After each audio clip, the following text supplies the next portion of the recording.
up, family? This is the No Cap Sports Show podcast where sports and convos collide. I am your moderator, Ebony Lofton. It's Wednesday, November 3rd, and we are ready to go. The fellas have a lot to talk about this evening. The Braves won last night. Tonight is all dedicated to the NFL and football, and we have a special guest for you, Mr. Chris Warren, former NFL running back. Again, this is the No Cap Sports Show podcast where sports and convos collide.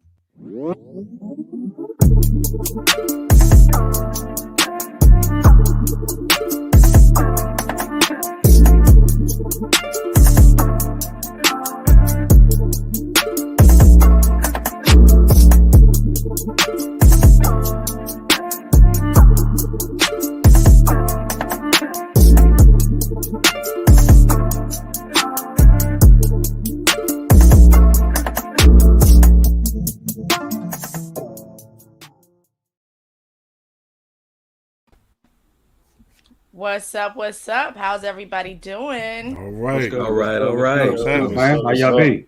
What's up? Outstanding. Yeah. It's Wednesday, the best day of the week, hump day. You already know what it is. Damn yes, right. Indeed. Yes, indeed. Welcome, family. Thank you so much for joining. We got Juanita Thread on Facebook. We see you, family. Marcus Elliott out there on YouTube. I see you, OG. Yes. Welcome. Fellas, a very amazing week. How about those Braves? JW, all right?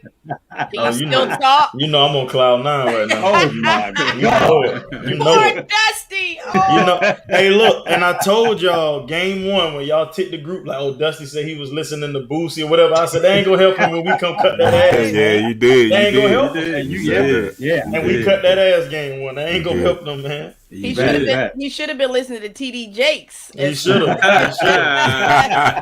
Gospel. That Tupac messed him up. Hey, let me ask you two something, Mo and Jay. What in terms of your turnaround, right? What would it be the acquisition that you guys made in terms of the trade deadline or what have you that turned it around? Because I mean, who would have thought, bro? I mean, you know what I'm saying? I think the turnaround was trade deadline. The trade deadline. And then I don't know, like it's like the pitching just because our pitching wasn't the best all year, you know, and it's like I don't know what switch flipped to make the pitch because that pitching was outstanding in the playoffs. I mean, them boys like Max Fried, his first 2 games on the big stage was shaky, like, but last night he was locked in. He was locked in last night, and I really think the turnaround was when Acuna got hurt. When Acuna went down, it was kind of like they knew they had to step up. You know what I'm saying? It was no more like we could lollygag and to depend on Acuna to hit a 2-3 run home. It was like, okay, we got to put our big boy draws on. Now it's time to play. Like we don't got, you know what I'm saying? Like it was because to be real, we lost. We was down 3 All-Stars because we lost Soroka first. Before the trade deadline. We lost Soroka first. Who's, in my opinion, our best pitcher. He's better than Max Fried. Soroka, he is. He's a problem. Then we lost Acuna, and then we lost Marcel Ozuna to domestic violence charge. So it's like, I mean, like, I ain't scared to say I picked the Dodgers and the Astros to play in the World Series. Wow. I didn't think that we had enough this year with the team we had to beat the Dodgers. Honestly, I'm gonna be real. I didn't think we had enough. Nobody did. It's crazy. I was talking to Arlon before the Dodgers series, and I told him, I said, bro, like I really think we can beat either one of these teams. Like I don't know why. Don't ask me why. I really feel like we can. Like the way I saw them beat up on Milwaukee, I'm like, yo, bro, like I'm like, bro, I think we can beat either one of these teams. Now, would I have bet on that series? Probably not. But as a fan, I was like, bro, we genuinely got a shot. You know what I'm saying? Milwaukee was a pretender. Milwaukee was one of my pretenders. They was definitely one of my pretenders. But Jorge Soler, bro, when he came back, oh my God, you see that damn Dodgers, bro. When he came back at the end of the Dodgers series, he came back like the game we eliminated them. And I mean, bro, he deserved. I would have loved to see my boy Freddie Freeman get the MVP, but he deserved every bit of that damn MVP, bro. You got to pay that man. You got to pay that man. Him and Rosario, bro. Pay that man his money. Boy, for sure. Hey, Fred, you asked when the turnaround happened. is when I jumped on the bandwagon. had that bright red jersey on. Yeah, hey, that rally cap on. Hey, they gonna have to start paying me. I know that. Shout out Juanita Threat, Brian Anson, Demetrius Threat. What's up? But hey, man, Jorge Solar, man, he looked like a monster. When the first time he stepped to the plate, I was like, oh man, that's what's up. And then I did some research, found out he was in his late 20s. I'm like, man, that could be one of the faces of the franchise, man. Absolutely, bro. Hey, he looked like what Judge is supposed to be. Bro, he damn when he catch that pitch, bro, you pitch aggressive if you want to with him, boy. He gonna catch your ass, I'm telling you. And last night it got me so hyped because as soon as he hit it, he knew it was gone. Like, oh man, he rocked because the pitcher Garcia, he like to do his little rock the baby shit. Yeah. And when Jorge hit the home run, he rocked the baby down. I love it. I love that energy. Yep. And see, like I said, man, there was no fear in Atlanta. Atlanta had no fear. Like even when they collapsed in Game 5, man, I kind of thought, well, oh man, we'll see what happens. Right. No fear. They showed no fear, and that's why they won. When you get a team, man, that's that wasn't expected to win, and then they go into a series like that with no fear, that's a dangerous team. Almost like the New York Giants when they defeated the New England Patriots. That perfect. Yeah, man. You know what, Ron? It's somewhere. TJ, what's up, baby? This Atlanta team sort of reminds me of the 2019 Washington Nationals in the sense how they fought on at the end and stuff like that. Bro. Right. I ain't mad, man. I'm happy. I'm happy for y'all, bro. Hey, bring it on back to the NL East. We'll take it. Absolutely, we'll take it, bro. Bring it on back. I just don't want Philly in it. That's all. So we'll take it. Thanks. I hate Philly. I hate Philly. What's up, T. Johnny? Philly and the Mets. I hate them for some reason. Yeah, I don't mind the Mets. They they win like once a century. Nah, it ain't even about winning. I just hate the Mets, man. Yeah, I'm with you, Jay Will. I'm cool with the Nationals. I'm good. Like I don't hate, but the Mets and the Phillies, bro. I hate the Mets. I think you hate the Mets fans, bro, because when they up, boy, you can't shut them jokers up, boy. Yeah. That New York sound like fans. They got certain players that's just real arrogant. I'm like, bro, why y'all so arrogant and y'all don't win nothing? Like why are y'all so cocky, bro? Like, it is absolutely. It's a New York thing. What's your it's just like when you that's a New York thing. That's a New York thing. Yeah, it's just like when you Philly the same way. Yeah, bro. It's like, bro, why y'all don't win nothing? Why are y'all so cocky, bro? Right. Yeah, man. You're right. And they added fuel to the fire when they got Bryce Harper. It was just like, yeah. I bet you he regret that now, though. But it is what it is. As soon as he left, we won. Absolutely same thing with Tiki Barber with the Giants. Right. I feel the worst for Dusty Baker though. Bless his heart. Yeah, I like Dusty. Man. I was rooting for him, but it didn't happen. I really do. Yeah. But that was an exciting game. Shout out to Lil Boosie. Exciting series, So, well, family, we want to end the suspense and wait no longer. Round of applause because we have been blessed this evening. The one, the only, Mr. Chris Warren. All right, how are you, family? Hey, I'm good. How everybody doing tonight? Doing good. We're doing better now, man. You on our podcast, bro. We appreciate you coming out. Thank you so much. If you guys do not know tonight, not only are we talking to Chris Warren, we want you to be part of the conversation. So do not be shy. Do not be afraid. Please don't. We won't bite. The number, as you already know, is 800-51-NO-CAP. That's 800-516-6227. Fellas, let's get to it. Okay, Chris, like I said, man, we definitely appreciate you coming aboard, bro. You could have been anywhere in the world, but you chose to be with us today, so we definitely appreciate that. Other than that, man, let's tap into it, man. Biggest influence growing up, biggest influences. Biggest influences, man, got to start with my household, man.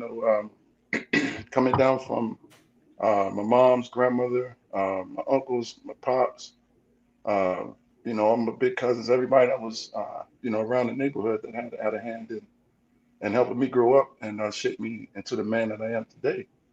So, I would say my biggest influences, to keep me motivated, to keep me going, to, keep me wanting to perform at a high level, be a good person. All that started with my parents and family. Okay. And I got a couple of just two more quick questions or what have you.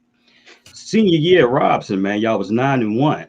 right? And you, like I said, you didn't make the regional playoffs because of my infamous TC William Titans. But we're not going to even get into that. You know what I'm saying? So tell us That about still your. hurts me to the day, man. But you know what? Tell us about your experiences in you know what I'm saying in terms of playing for Robinson, man. Like I said, you broke all type of records. I did not know you was a three sports athletes there in terms of football, basketball, and track or what have you. So yeah, Right. man, just give us some more, you know what I'm saying? Just tell us more information in terms of that. Okay. Yeah. Shoot. I mean, going to Robinson was quite an experience, man. Well, I'm gonna start off first off with this TC thing. I was telling Matt about that. So, but we're 9-1. TC Williams I guess we were both 9-0. I guess when we met at the time, and whoever won that game was pretty much gonna win state title that year. We were that talented.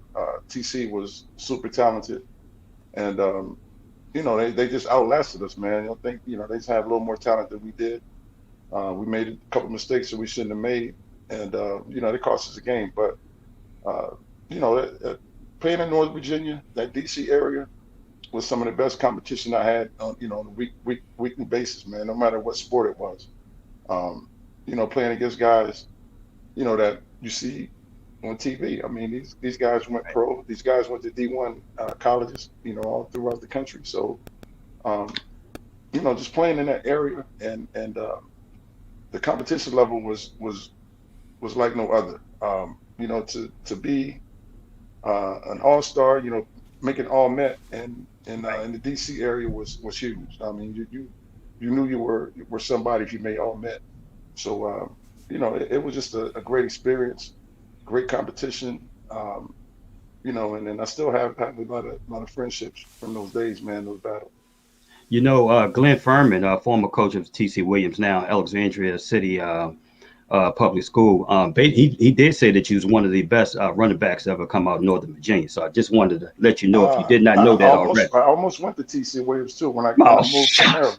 get the heck there. See, Yeah, we could have made it. We should have made that happen, man. Oh my gosh. Okay. Yeah. So My I last. came from. Oh, Yeah, I'm go sorry. ahead. Go ahead. Yeah. No, I was saying I moved from Maryland. And I think after my ninth grade year, and my parents looking for a place to stay, and they were either going to be Alexandria or Fairfax.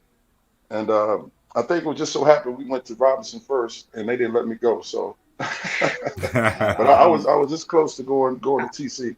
I don't blame him, man. That would have been epic right there, man. Yeah. Last questions for my guys get in or what have you. Um, how was it playing the first couple of years at the University of Virginia under the head coach George Welsh? Coach Rush was tough, man. He was all about his football. He coached a certain way. He was tough on the players. He didn't take any BS, and he expected a lot out of you. No matter if you're a freshman, senior, if you're on that field, he expected you to perform. And he was a huge disciplinarian. Coming from Navy, he coached at Navy for a long time. Turned that program around, put him on the map, and then comes to UVA, turns that program around. He's a hell of a recruiter. I think when my class came in, we had the most blue chippers ever that UVA had ever had. So, those guys, Sean Moore came from there. You had Ray Savage. We had John Ford, Barry Word, running back. He went off to play pro. So there were some real studs that we had back there, UVA under Coach Welsh. The Barber twins, they came from down there. You also had just a big influx of talent that he brought Jamie to Sharper. UVA. Did Jamie Sharper play down there? Yeah, he did. Sharper, yeah, He did. Sharper Sharper was there as played well. down Yeah, there. for sure. Yeah, And you yeah. played with Don Mikowski, right? I did. Yeah, Don Wow. McCaskey was quarterback there. Wow. Funny story though, I actually played. I wasn't good enough to play running back my freshman year, so I ended up playing corner. And because Barry Ward was a senior, he was a guy that Howard Petty, Barry Ward. It was like a 1-2 punch, and they both were seniors. So I mean, I wasn't getting any time, coming behind those guys. And plus, they had recruited another guy before me, before I got the year before, Kevin Morgan from Dinwiddie, and he was a big time running back too. So I just wanted to get on the field, man. So they were like, well, what other positions? So we had defensive position and offense position when we first came in for training camp, and my second position was corner, and I ended up being a starter. Started at corner my freshman year every game, and I was co-rookie of the year as a cornerback. Wow. Damn. Wow. Well, you know what, man?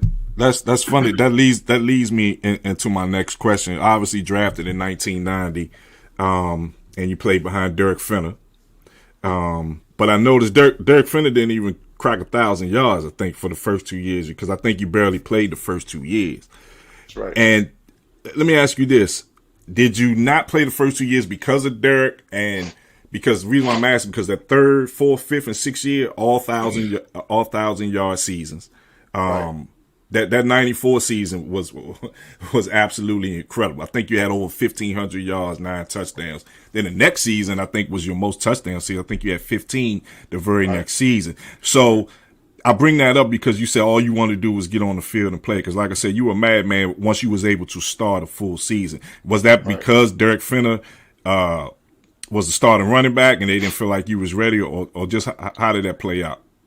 Yeah, well, I mean, it was, partly, the reason he had started, I guess the previous year before I got there, he started all 16 games, rushed for 800 something yards, so it comes back his second year, which was my first year and my rookie year, pretty much the same stats, played the whole season, get 800 yards. 800 yards. So, I'm going through practice every day with, what's going on. And I'm like, I'm pushing them every day. I'm like, I'm thinking in my mind, why am I not playing? What am I doing wrong? I'm not missing any assignments. I know who I'm supposed to block when it's pass protection.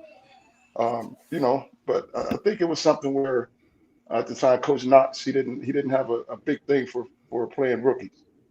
Knox was like, one of the old school coaches, man. We practice twice a day. We hit both times. It was no days off until, Sunday night after the game was your day off. So, I think it was a little bit of him not really having the confidence in me that I could do it. But I mean, I know I could, if I play 16 games, I'm getting 1,000 yards no matter what. So, when I got my chance, man, I was like, I didn't want to give it up because I knew what the frustration was, for me, going out there practicing every day, practicing hard and not getting any carries. I mean, my first 2 years in the league, I only got 11 carries. Wow. So, okay. But I was a special teams player, man. So I still got on the field, return kicks, I returned punts. I ran down on the kickoff team. I was on the punt team. So, I still got some action, but, my main thing was, I just wanted to run the ball. That's right. That's what's up. Yeah, what's going on, OG? What's going on? Hey. Hey, so for a young buck like me that started watching football in 92, I do remember that 94 season. You were pretty good. That's when Seattle was still in the AFC. So back then in the 90s, they had a lot of heavy hitters. That was before the targeting penalties. So my first question is 2-part. Who hit you the hardest, and who did you put that thing on? Man,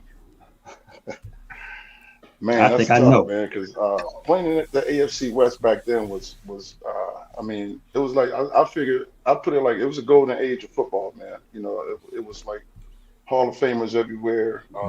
Guys that they were really, really good players, man. And just to be able to be on the field with those guys, it was nuts. Just in my division, we had Junior Seau, we had Derek Thomas, we had who's the safety? Damn, he's from the area too. Atwater. Then San Diego had just a loaded defense. Kansas City defense was loaded. We had a loaded defense. Every defense was pretty good. Cortez Kennedy. Yeah, Tez, rest in peace, Tez. Yep. And but yeah, man, those were some of the hardest battles. But I don't know. It's tough to say. I would say Junior Seau probably was my number one nemesis, Okay. just because he had no responsibilities. He didn't know what the hell he was doing. He just running around the field all day long. Like, man, you just know. I'm like, all right, I'm just going to watch what 55 is. Right. Defense, I ain't worried. T-ball, chase ball. Yes, sir. Exactly. And he would line up anywhere. You know, he might line up at way out over the tight end, over the center, you know, outside in the slot somewhere.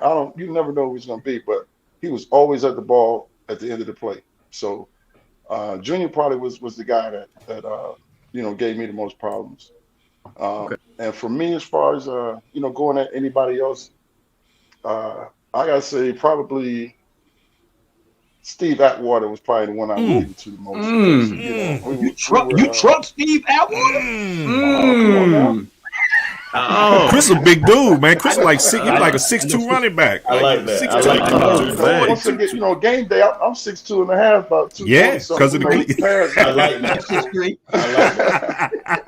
for sure. You know, I've seen what Atwater would do to people on film. Man. Yeah. So, you know, I'm like, man, I'm not gonna be one of those guys that, Right. you know, taking those hits straight up like that. Yeah. Ask Christian Okoye. No bull. 30, 40 pounds bigger than me. Yeah, Right, I Nigerian know. nightmare. That's right. Right. Real. That's right. Him and Barry Word. Okay. Yes, sir. Yeah. And then my next question was, I just had one more. So who are your top 5 running backs in the game today?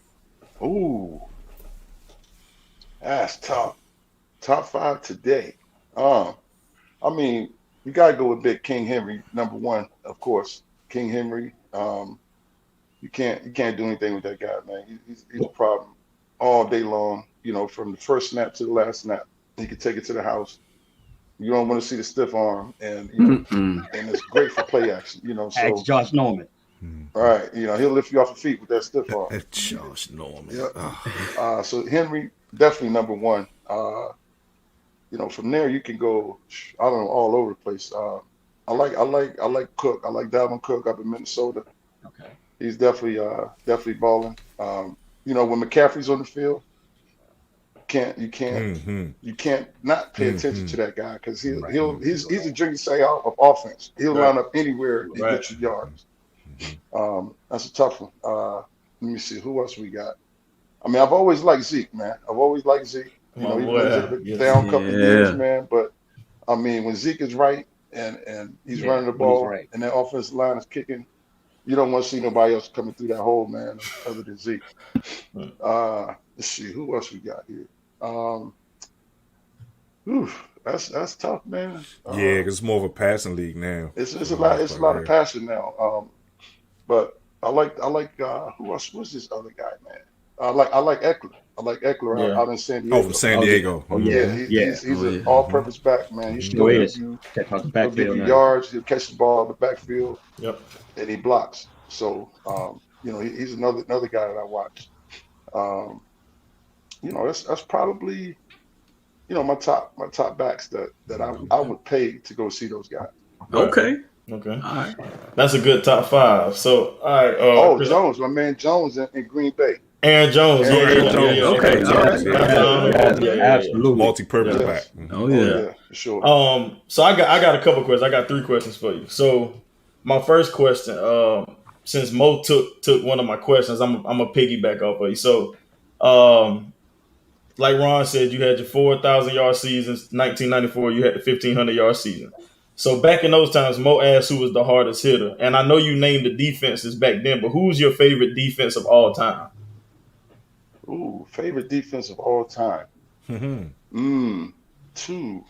probably a 2000 Raiders. Ravens. 2000 Ravens defense. Oh my gosh. I mean, you can't. That's There was no weak spots anywhere. I mean, None. You know, they had whatsoever.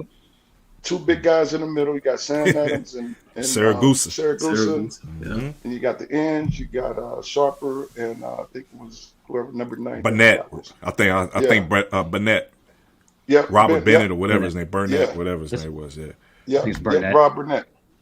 Yep. And then you got the linebackers, safeties, corners. I mean, I don't think they gave up 20 points the entire season in a No, they single didn't. game. You know, They I don't didn't. think they gave up over 20. I think like maybe 17 was maybe the most got scored on them for the entire. You know, then that's Right. it's rough, man. And I played against them up in Baltimore, and that was my last year in the league, and it seemed like there was 15 people on the field. I was just trying to catch a flare out, and there's 3 people over there.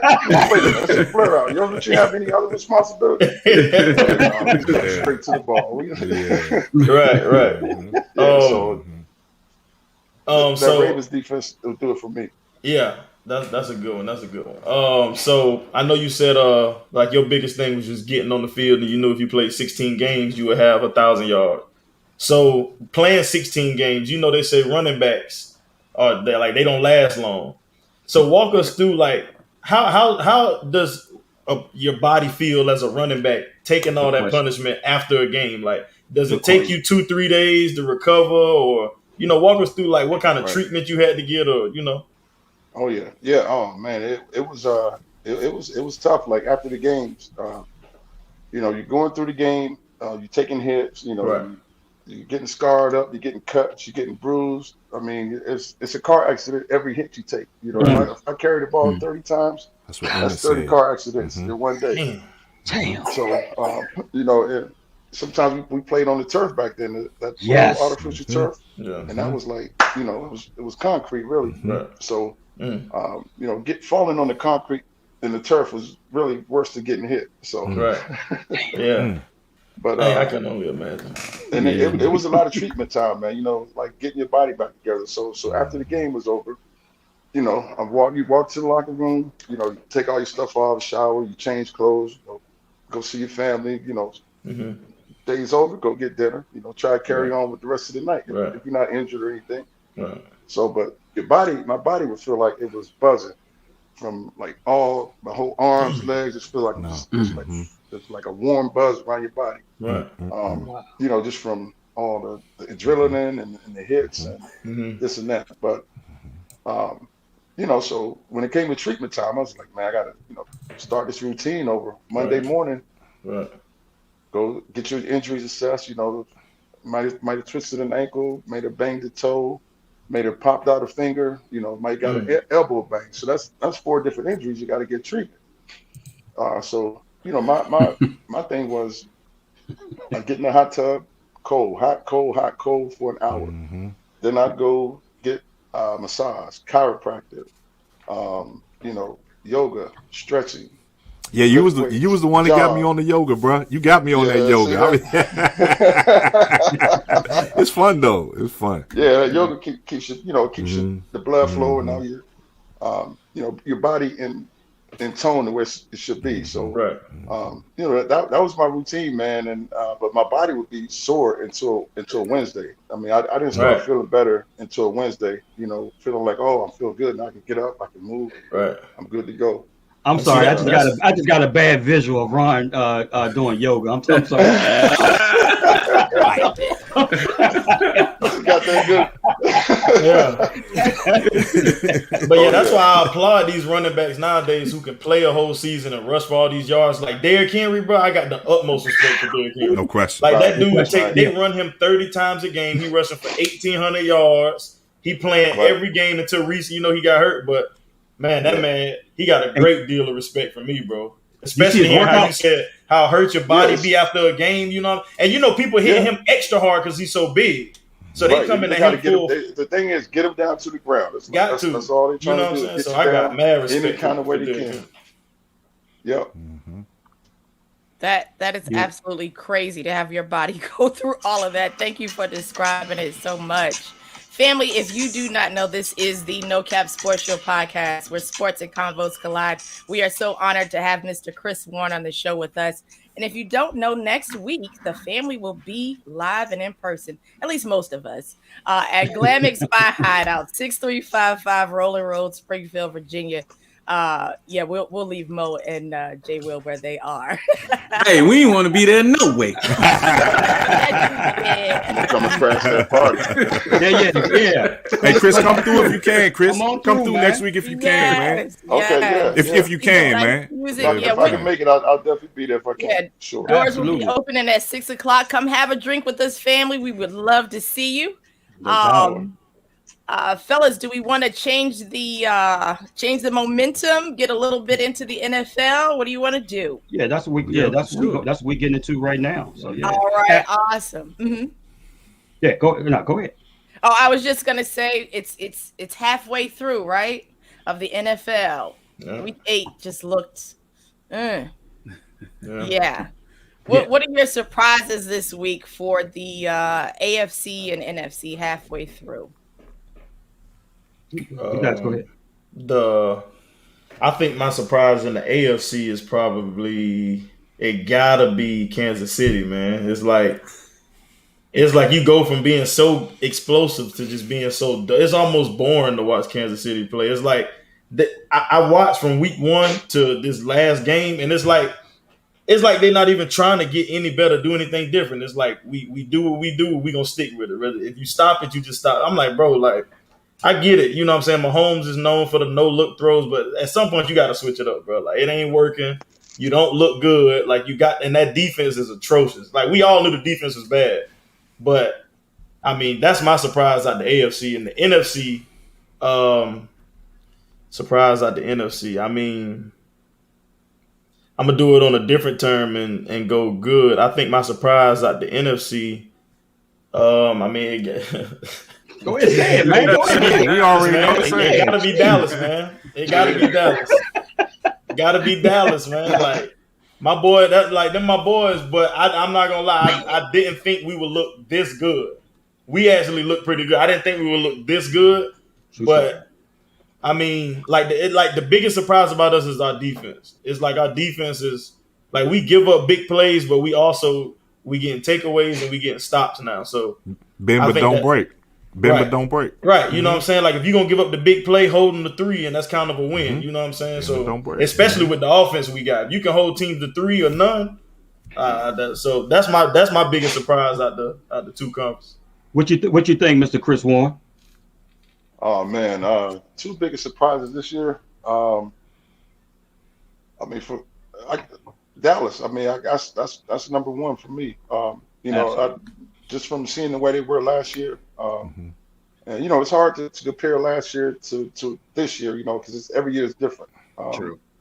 So, you know, but the way the defense is played, and you know, they give up a couple yards, they give up a couple plays, but once they settle in, you know, they never make the same mistake twice. You know, they get 3 and outs now. You know, it's like 1, 2, 3 out, 1, 2, 3 out. You know, they stop teams when they need to stop them. I think last week the Minnesota game, Kirk Cousins came out, went down the field, boom, boom, boom, boom, boom, boom, boom, scored a touchdown, opening the series. After that, they get nothing else the rest of the game. They were 1 for 14, I think, on third downs for the rest of the night. Oh, it was 0 for the rest of the night. The only first down they got on third down was in that opening drive when they scored. So that Dallas defense is putting the offense in great position too. You know, with turnovers.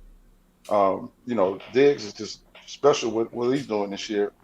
You can't put a value on that, man, because you know it just changes the game so much. And Pay that man. As we all know, football is this game of momentum. So you know that momentum seems to stay on the Dallas defense a lot this year. And as far as offense, AFC, let's see, AFC surprise for me, Bengals. Yeah, Cincinnati Bengals. They look like they're a real team. You know, they had that hiccup. They got robbed. With the Jets, they got robbed you know. Sunday. They got robbed. Yeah, they got, you know, it was kind of a yep. Bro, but, you know, the helmet hit. That's a terrible call. Yeah. That's a terrible. That's a terrible call. I mean, there's no reason to call that flag. Right. You know, but you know, that's the way they call it now. So you never know, but you just have to go play your play the way you play it, and let the refs call it, man. You know, you can't hold up, you can't, you know, think that, you know, they're gonna call a flag. You just got to keep playing. So, so the biggest surprise right there, those my two biggest. Cincinnati. Let You me got the young quarterback. Yeah. Yeah, go ahead. let me ask you this, Chris, and I want to piggyback off what Ron just said. What are your thoughts about the NFL today? I mean, opposed to when you played, you know what I'm saying, from 1990 to 2000, what have? Do you feel that the league is soft now? Especially, with the protection of the quarterbacks, you can't even touch the quarterback. You can't jam the wide receiver without them calling pass interference. I mean, it's hard to Legal play defense contact. today. Mm-hmm. It really Absolutely. is. Right. Yeah, I just want to know your thoughts about that. Yeah, it's I mean, I've from playing in NFL, you know, there's going to be a rule change every year.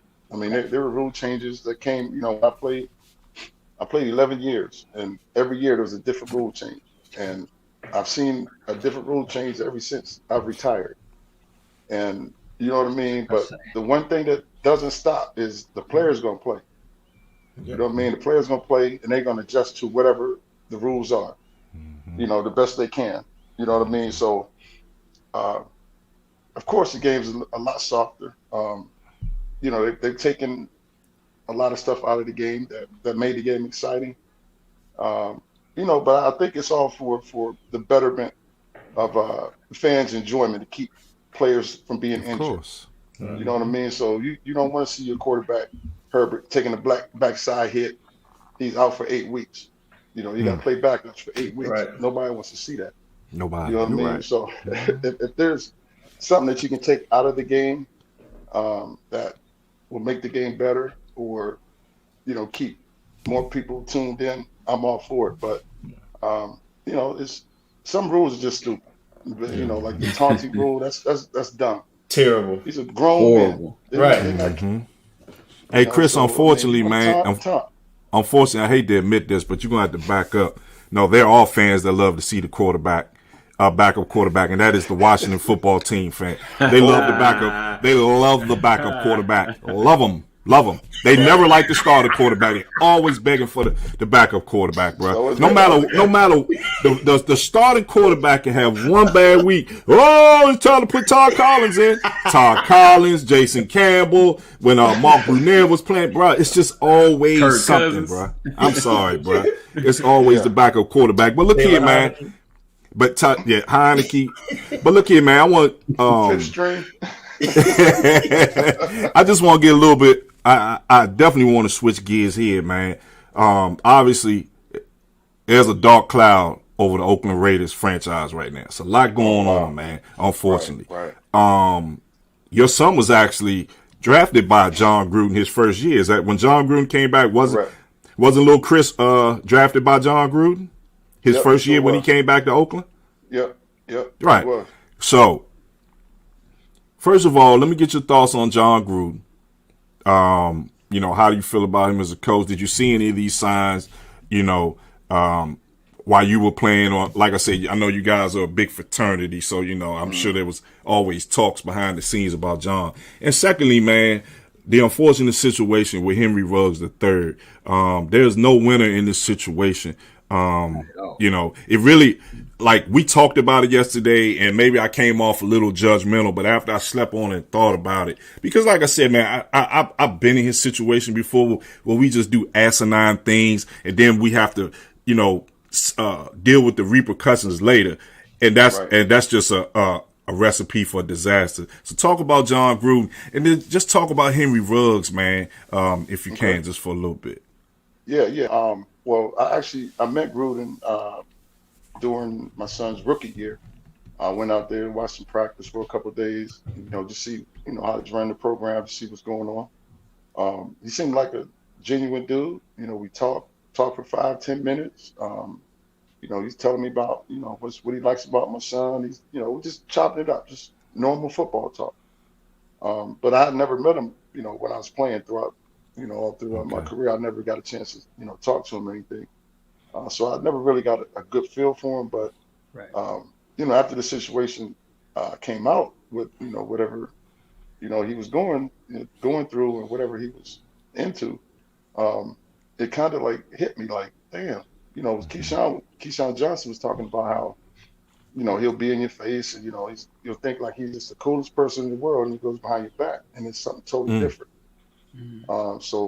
And then I'm starting to think, the situation with my son. I mean, he led the NFL in rushing preseason, and then he played his last preseason game, Sure finished the did. whole game, then ends up on IR. I'm like, what the hell is he doing on IR? He didn't get hurt. So put him on IR, stashed him for a whole year. Um, you know, then I guess the next year he came back, didn't play him. So, I was wondering what was going on there. He never had an answer. I didn't have an answer. So it could have been something, going on there that had to do with, his inner feelings of what he really was feeling about people. So uh, I don't know, man, but it's you know, unfortunate situation for Gruden, and you know, good riddance to him, man. It's no place, for That's right. someone to, feel this way or that way about someone, or who knows how many careers he's actually like, he's like just taking people's careers away. So that's he's in a good spot wherever he is now. And Henry Ruggs, man. And Ruggs, oh man, that's a tough situation. You know, to the families, sorry that happened, man. Both sides of families are affected, man.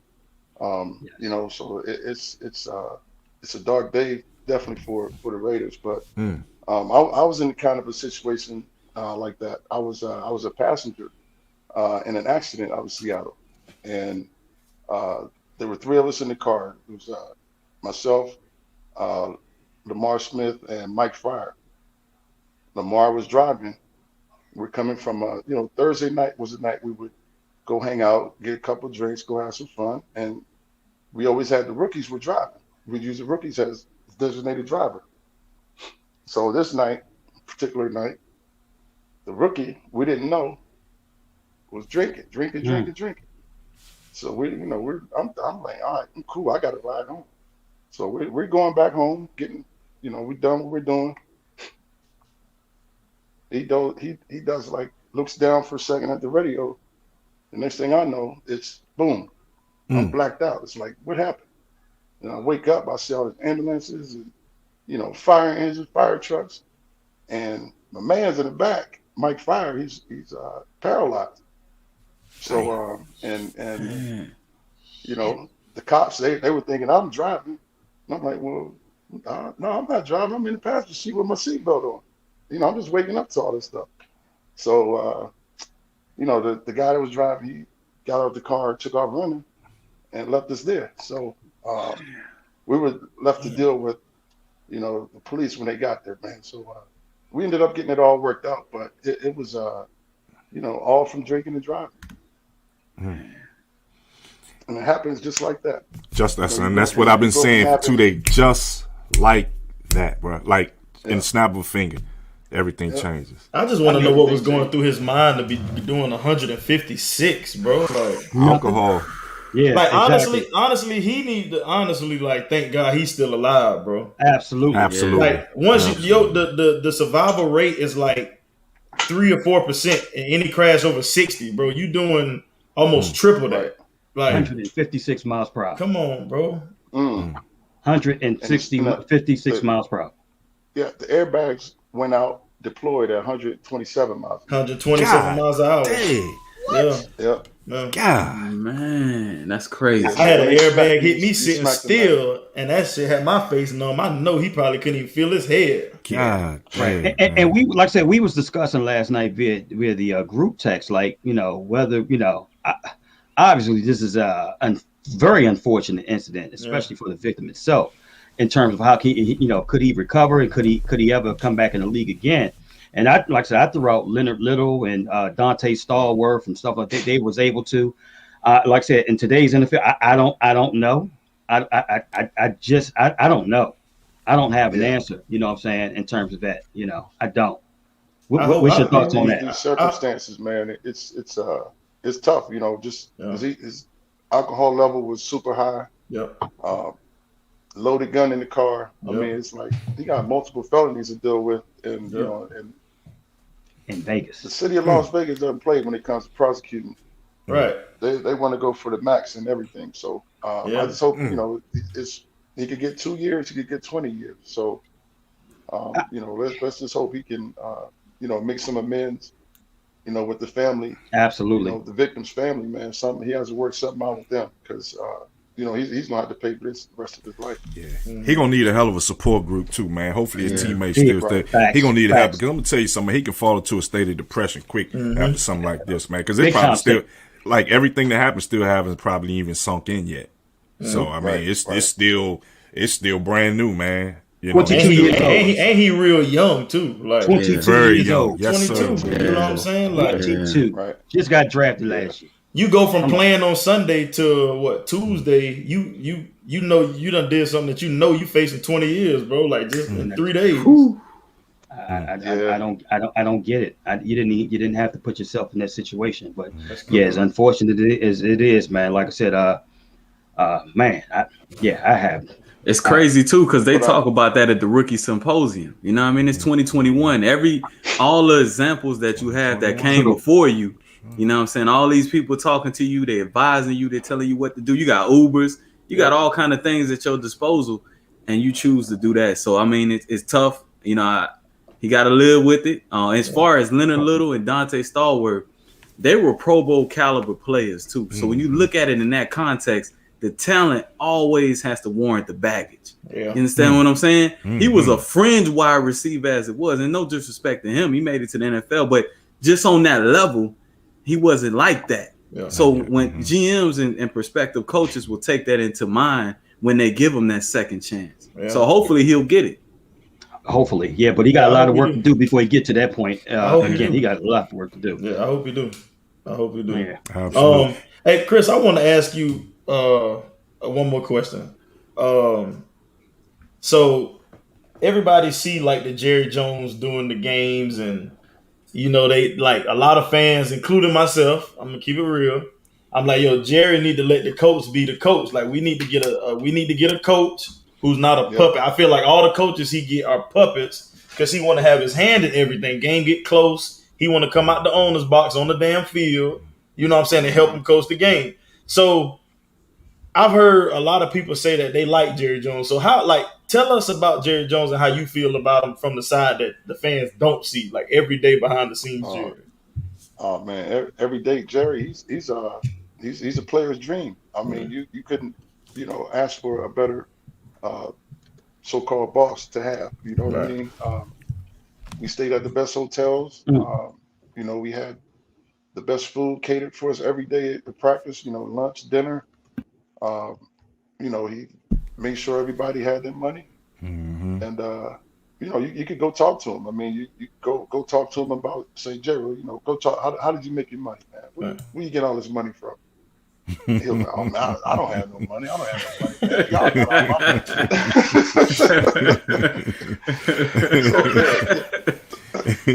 Jerry's like, you know what it is to have to pay 53 dudes like that? All right. So you're a billionaire. But he was a cool dude, man. And, all right, Chris. I actually was going to be. I got a story about Jerry. Okay, let's hear it. Let's go. Let's go with after my 10th year, I was going to retire. Right, I was done playing. I'm like, man, I ain't feeling it no more. Right. So I called Jerry. He's like, oh, Chris, we need you. We need you. I'm like, nah, Jerry, it's time for me to give it up. I ain't feeling it no more. This and that, blah blah blah. He's like, oh, come on now. What would it take then? What's it gonna take? So we talked a couple of minutes before. Then we got to the point. What's it gonna take? I was like, well, I started thinking. I said, are you talking like that? Let me get my body right. Like so I said, all right. I said, how about 350? He said, done. So he gave me $350K, and I said, you can take one more day off, but meet me at Dulles Airport, drive up to whatever Mac met him at his private plane. He gave me my check. He gave me a day off and said, I'll see you tomorrow. Wow, man. And see, and you know what, man? People probably hear that now, like probably the younger, $350K, that ain't no money. But let me tell you something. In 2001, remember that was 20 years ago. Exactly. 20 years. That was a nice That's little like piece of 3 change million 20 now, years boy. ago. Yeah. That's a nice piece of change now. I don't know what you're talking about. Right? Hey, You know what I mean? I got a bunch of couches in my house. Ain't got no Man. man Just like Hey, Mo, that's a mouthful there. You ain't never lied about that one, bro. And Listen, Dallas wasn't even worth 7 billion then. I mean, Nah, look at it you now. right. I mean, You God. right. Right. I You need to right. call Jerry now, see if he just handing out checks. He want to feed the That's homeless. what I'm You know what I'm saying. saying? I need 35,000. I'll take 35,000 today. Real. Hey, Chris, last and final question, man. And my guy's been waiting on this one. You and I had a conversation, I think probably like 2003, 2004. I would need you to tell my guys, because these Cowboy fans going to be happy to hear this one. I need you to tell my guys the story you told me about Darryl Green's last game, 2002. Oh. And we played y'all the last game of the year. We actually beat y'all. Y'all think y'all beat us like 6-0 before that. Both teams, both franchises were horrible for 5 years, but we just couldn't beat y'all. Right. Tell me what you told me. The only reason why the Skins won that game that day at FedEx Field. We basically let them win, but I feel sorry for Darryl. You know, Darryl get his last game in, so everybody's sleeping on the bus. You know, nobody talking to Campo. Everybody's like, "Come on, man, last game." Nobody wanted to get hurt. You know, everybody's like, "Man, they faking like, oh shit, what?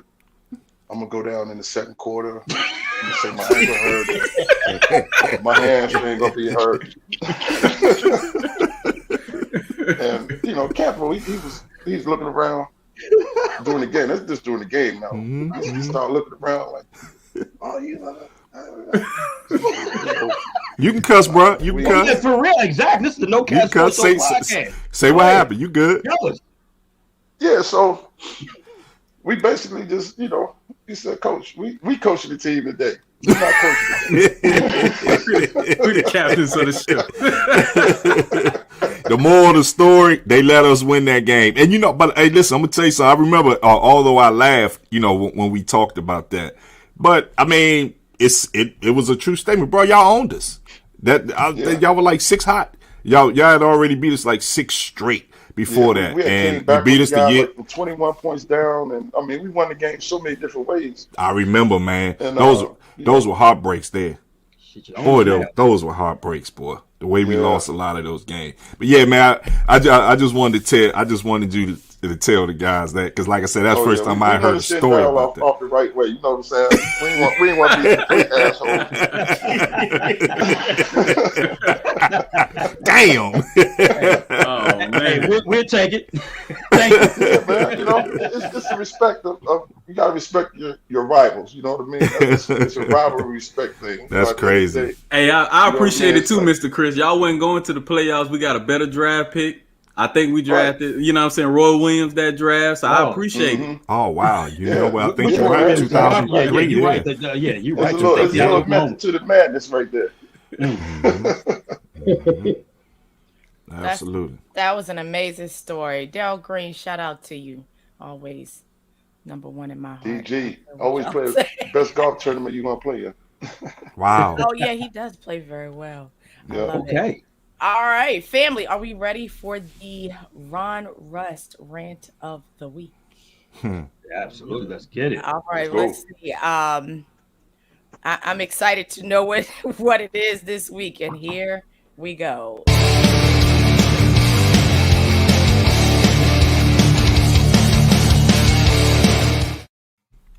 Ladies and gentlemen, boys and girls, this goes out to all my Sunday drivers who drive on the street Monday through Saturday. I have a question, and I've asked a couple of my friends. Hey, Marcus Elliott, I'm finally asking the question. When the light is green and the speed limit is 35, for all you Sunday drivers, why do you guys drive 20, 25 miles an hour in a 35-mile zone when the light is green? When the goddamn light turns yellow, why do you speed up? Why do you speed up? Yellow means slow down, green means go. But it's just the opposite. You know, you pedal along down Duke Street, you pedal along down Richmond Highway, you just pedal along, you just driving. Oh, the light's yellow. Let me hurry up and speed through it. Bruh, I got an issue with that. I need to know what driving school you went to. So, you know, maybe I can get an email address or something. But man, that gets under my skin. And maybe I'm an aggressive driver. I mean, maybe I am an aggressive driver. I've toned my road rage down some, but I just got issues with people that don't know how to drive. And that, my friends, is the wrong Ron Russ Rant of the week. It's a Virginia thing, Ron. Them cats out Virginia drive like whoa. PG County, the worst drivers ever. I'm sorry. Yeah. I'm here for it. Let's start. They the worst, bro. They're aggressive on PG. They can't drive, bro. Aggressive. No signal lights. No signal light on you. Signal light on you. Nothing. Just in and out of lane. Full speed on right turns, everything. Oh, man. What'd you say, Chris? That's a PG driver, right? Yes, sir. Absolutely. Just like that. Well, Chris, if you don't know, we like to spice things up here on the No Cap Sports Show podcast, where sports and convos collide. All right, family, I got a hot topic for y'all. Hope y'all are ready. 20 seconds or less. Hot topic, okay? Name the one movie that was most influential in your life. What's the most important movie that changed your life forever? I'll go first. The Color Purple. Silly. What else gonna do? I've never seen that movie from beginning to end. The Color Purple? Wow. Never had, bro. I never had. You get some time on your hand. Bro. Yeah, man. You gotta watch that car movie, man. I never had, bro. You might lose your card on that one. I know. You so hard for the beat me. You don't. Come on, guys. I know, man. Seriously. What else gonna do? Hey, for me, I'll go second. For me, it was Paid in Full. Like, I ain't gonna need to say much. Oh wow, how ironic! See what you did there? Yeah. Damn, Mo. Really? Wow. Okay, I'm gonna be quiet on that one. I think if I had to choose one, I'm gonna keep it sports. I gotta do probably like Remember the Titans. Probably. Yeah, I think. Oh I my think God. that would be my most That's good influential shit. movie. True. Yeah, that's good shit right there. I love it. Man, There's I'm no gonna need for tell me you to say it. He just pretty much stole my thunder. That's it. Remember Yeah, the well, Titans? Lady Sings the Yeah. Blues from Juanita Threat. True that. Oh, what was That's that? Yeah, I don't know. that movie, what that is. Sir. Actually, it didn't really change my life. But I remember watching that movie, and I remember how much like it just stayed within my soul and just stayed on my mind for the long. I was a child, and that was Cooley High.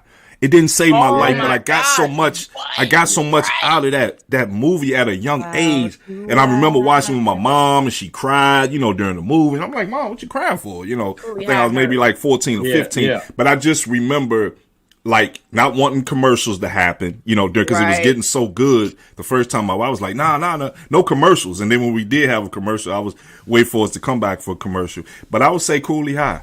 I relate because Mama had like 3 jobs. It was a time I was Ubering 2 jobs, working at AutoZone. Man, that thing hurt. Man, I thought Ron was gonna say the Mac, man. No, bro. I mean, like I said, I thought you were gonna say the Roots.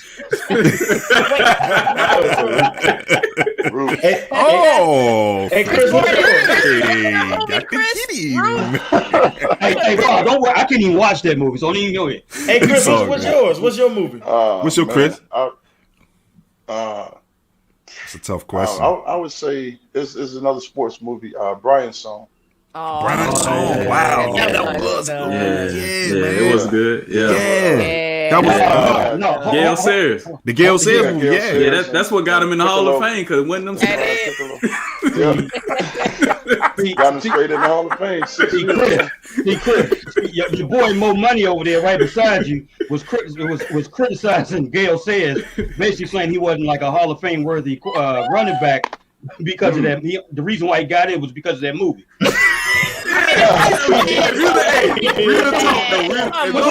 Go look at Chris stats And go look at Yeah, Gail says that's what I'm stats. saying. Put me in the Hall of Fame too.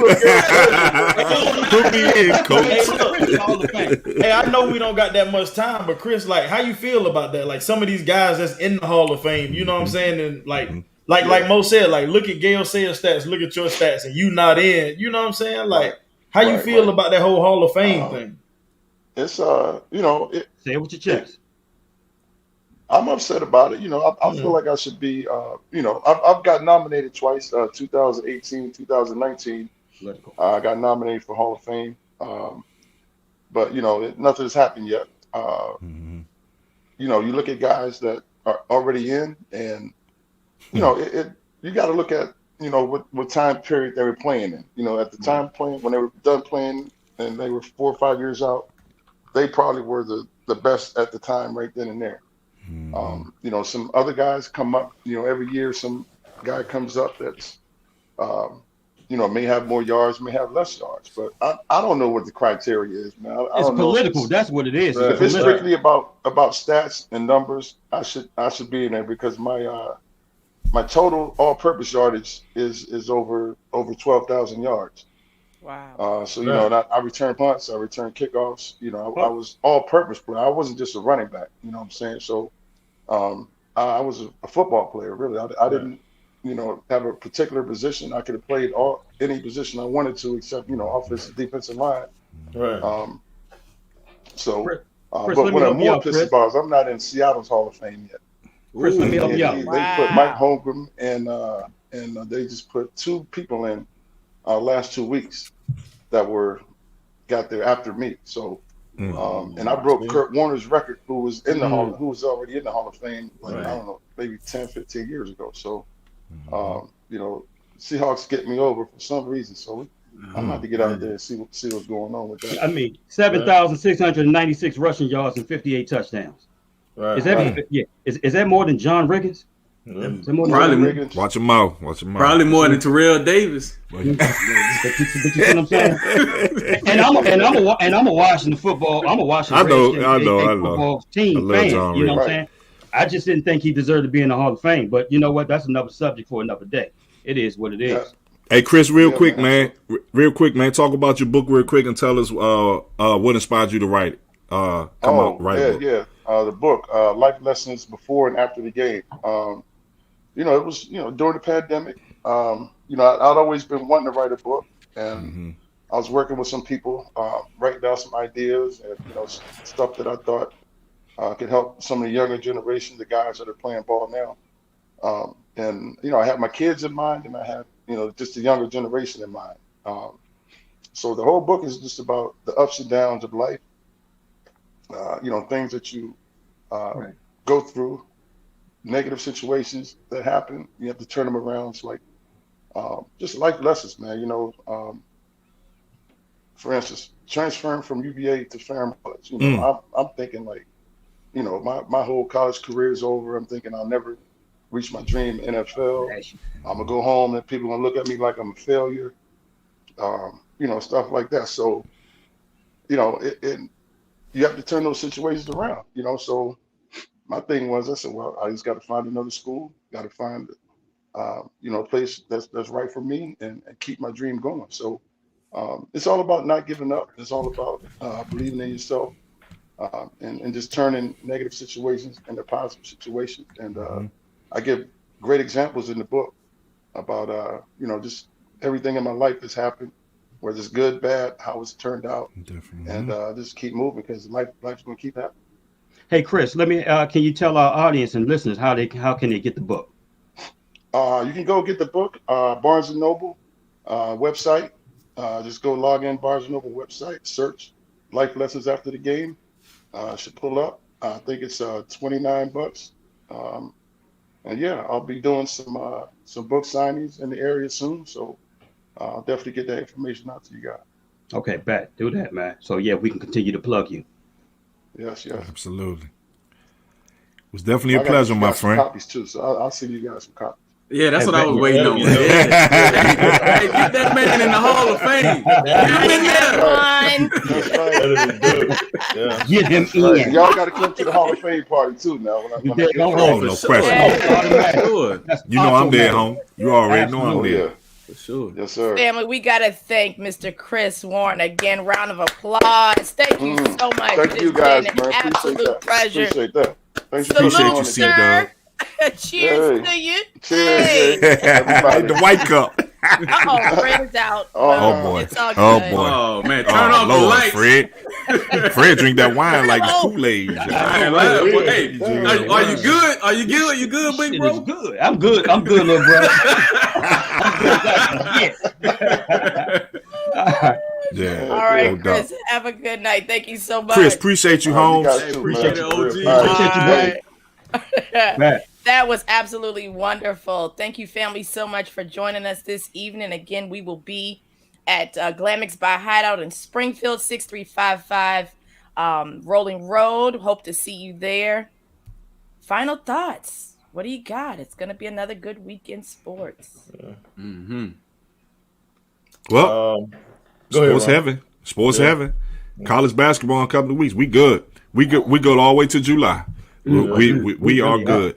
I do want to say that we've been talking about as far as the NBA with the scoring being down, and we can talk about this offline. I just want to say real quick. I saw what Paul George said about they changed the ball from Spalding to Wilson, and he said he thinks that may be a problem because I guess the Spalding ball was a little bit more smoother. So I definitely want to keep my eye on that. But as soon as we said that, last 2 nights, the NBA scoring is back up again to where it was. So again, like you said, Fred, it's just everybody adjusting. Yeah. Everybody getting their legs. But we right back to where we were. Like these high scoring games, 125, 119, and so forth. So yeah, I'm just looking forward to a hell of a sports heaven all the way to July. Yeah, I'm glad you said that, big bro Ron, because I don't want to hear that bullshit. We grew up playing in grass, on dirt, with all kind of basketballs and basketball with them little knots in it. You know what I'm saying? I don't want Yes, sir. The titty joint. Yes. Hey, the county fair balls that's losing the leather off of it. So it's super slippery. Come on now. Come on. I don't want to hear none of that, bro.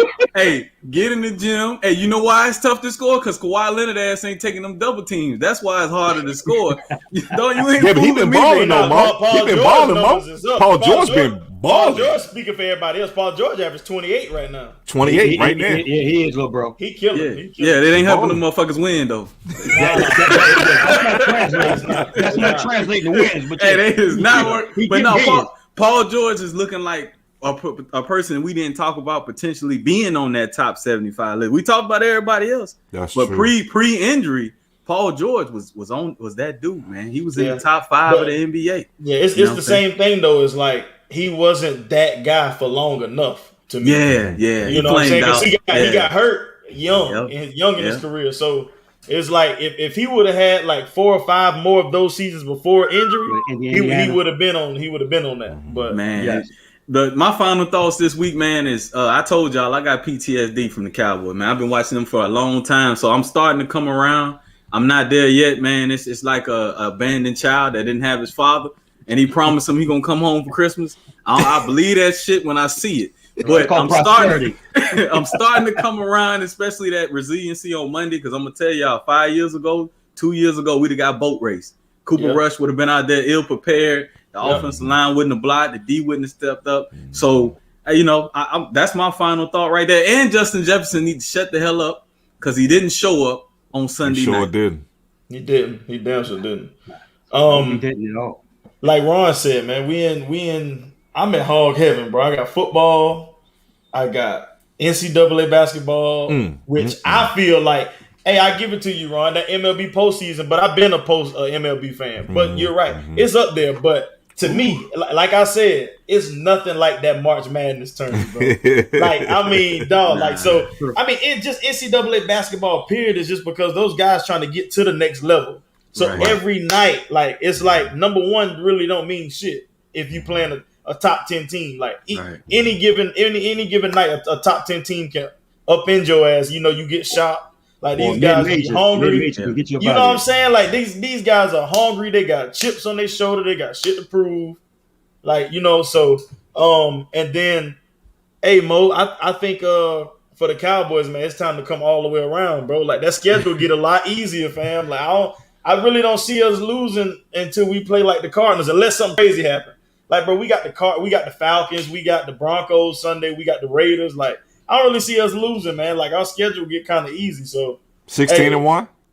I ain't saying that. I'm gonna say about I'm gonna say 14-3 because knowing us, we're gonna lose to y'all one of those games. To who? To Washington. We're Yeah, gonna, right. It's the nature of You football. smoking, man. Cut the It's crap. football, bro. It's the nature of football. We're gonna probably lose one of those games. Not to us. We're not Giants gonna or lose to Philly. the Eagles. We're not gonna lose to Philly. What makes you think you're gonna lose to Washington? Because, bro, that's just the nature of that rivalry. That's not happening, bro. It don't That's matter. not happening. Listen, bro. Listen. Okay, look.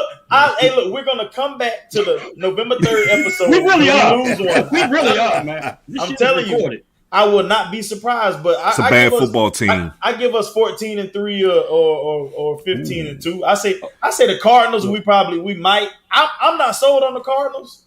Me either. But Now J.J. Watt is hurt too. that's one team that if I like when you look at our schedule outside of a divisional game, any other team, because I think honestly, we're gonna kick the Chiefs' ass. To be honest, I think we're gonna beat the Chiefs. Giants should have beat them. But if they the show Giants with should that have beat them. defense, The Giants should have beat them. So I think we might lose to the Cardinals, and I really, honestly, truly think, fellas, we're gonna lose to y'all one time, and that's not blowing smoke up your ass. No, I know, feel but like nah. Hey, Jay, well, you know why I ain't come around yet, man? 2007 was my year, man. I was deployed that year in Iraq. I woke my ass up at 03 in the morning, 3 a.m. and watched all them games. We was 14-2, 13-3. 13-3. Man, 11 Pro Bowlers, man, all over the place. Lost to the and Giants. we lost to the damn Giants. Yep. T.O., I don't give a fuck what he say. He dropped like 3 balls in that game with them goddamn stone hands. So this is PTSD for me, man. In 2016, we should have beat the Packers. In 2014, we should have beat the Packers. We walked in the stadium, we were the better team. We didn't have a better quarterback, but we had a better team. So they're going to have to show me in the playoffs. All these wins in the regular season don't mean shit to me. I need to see some playoff wins. Give me 2 of them. At least 2. We ain't got to win a Super Bowl. Just give me 2. Take that next step. Anything is better than last year, bro. I mean, you better believe it. In terms of what you're doing this year, it trumps it probably about 50 times 50. You know what I'm saying? So look here, man. You can't be mad, or not even be mad, but you can, at some point, bro. You gotta be like, you know what, man. This is what it really is at the end of the day, bro. Yeah. You know what I'm saying? If it looked like a rat, it ain't a damn mongoose, goddamn it. You guys are, like I said, you guys are playing goddamn ball. Do I despise you guys? You damn right. But I respect the hell out in terms of what you guys are doing, man. I told you guys at the beginning, your offense scares the living daylights out of me. And then that you got a mediocre defense and what have you as well to match with that. Hey, man, like I said, bro, it's hey, man, I see some good things happening, bro. January 22nd. If we ain't still playing, I ain't satisfied. Hey, Fred, you said the same thing I told Mo when he told me he wasn't buying my shit week 1. Remember I said with that offense, if our defense could just be middle of the pack, we would be dangerous. You don't need a top 5 defense with that offense, and it's showing. We're not a top 5 defense. Yeah, but you're not even at this point. I don't even know if you might be you probably past the damn middle of the pack defense the way y'all playing lately, bro. And y'all and then, like I said, DeMarcus Lawrence about to come back too. Right. I mean, come on, bro. Right. So y'all playing ball, man. I like I said, I can't say shit. I look at Facebook every day, and I see cats talking about talking shit every day, talking about something. Yeah, I can't wait to play y'all.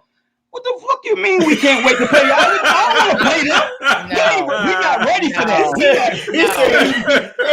None of that smoke right now, bro. You gotta chill.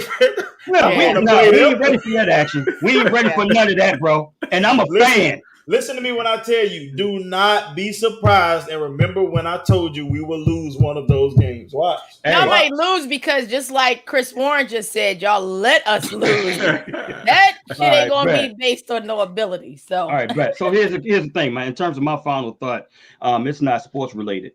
Hey guys, we had a conversation, and this is on a serious note. We had a conversation last week, right? where like I said, and I'm gonna put this out on the air in front of, in terms of everybody to see. Life is too fucking short, right? We're here today, and we're gone tomorrow. We're not promised. Each and every one of us got an expiration date. That's why I don't have an issue, and I take no issue. I flow with it every day. I tell you guys, I love you all day, every day. I appreciate each and every one of you. You know what I'm saying? And yeah, it's very important to me, man, because like I said, look here, I lost 2 close people within the past 2 weeks, right? I lost, you know what I'm saying? I lost somebody 2 weeks ago. I lost a dear friend, ex last week or what have you, you know what I'm saying, due to breast cancer, man. So look here, man, just, it's important, man, for each other, for us all to continue to love each other, all the hate and bullshit. And this is not for us, it's just for everything, man. I just see a lot of fuckery on Facebook and Instagram and stuff like that. Yes, sir. And a lot of hate and shit. A lot like of fake shit, bro. People don't want to see you win out here and stuff like that. People fake support and all this other bullshit. Fake support like you know shit. what I'm saying? But when you're gone or what have you, man, I ain't, that was my man. No, it wasn't your man. Yeah, exactly. So, you're right. You're right. I'm not here to go off on any rant or anything like that. Like I said, I come with love. I love everybody, and I can honestly and sincerely tell everybody that I love everybody. I don't have a hate, ill will towards nobody. I want everybody to win. I want everybody to get out here and go out and get it, and I want everybody to take advantage of every given opportunity that is in front of us right now. Because again, we're not promised tomorrow. What have you? Right. So we ain't promised this next second, my bro. Absolutely. No. So with that being said, I want to say I love you all. I love each and every one of you. And I want to say rest in peace, Erica. God got you. God will take care of you. And like I said, you're in heaven now with your moms. Hey, well said, big bro. I'm glad you love everybody, because some of these motherfuckers, I don't like them. I don't.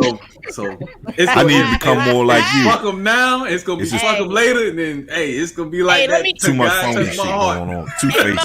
You ever sit down at the table and you say grace, but you gotta say it again because you don't know if that person and God got that relationship. You better, you gotta be careful. Yeah. Right. But you pray for them all. I got a good relationship with them. Well said, cousin. Right. Hey, we love y'all. We'll be here. Thank you, Chris. We appreciate you, bro. That channel next Randy week. Moss. Yeah.